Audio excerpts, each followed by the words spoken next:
आगोलनिफ्रायनो नायबाय थायो आं बिराद मोजां मोनदों मोजां मोननायनि उनाव आङो लकेसनखौ बोरैबा नायफ्लांदों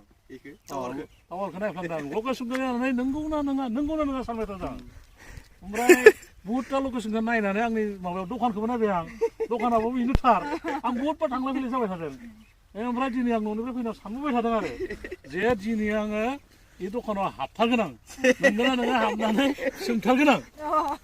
ओमफ्राय नोंसोरखौ आं बैयाव बानायनायखौ नुहुरबाय थाबाय ओमफ्राय नुहुरबा नोंखौ सिनायखादों आं माथो ओमफ्राय साननानै आं दिनै आं सोंथार मोजांबो जाबाय बिदि सानो आरो मोजां जादों भबिष्यत दं खालामबाय था एन्टारटेनमेन्ट मथा मथि जों एन्टारटेनमेन्ट जोंबो मोनो रायजोबो मोनो नोंसोरबो मोनगोन आरो बिदिनो एफानै हयथ' भबिष्यत बिदिनो मोजां बानायबाय थांबा भबिष्यतबो दं आरोखि खालामलांबाय था थेंक इउ दे मा ना मोनदोंमोन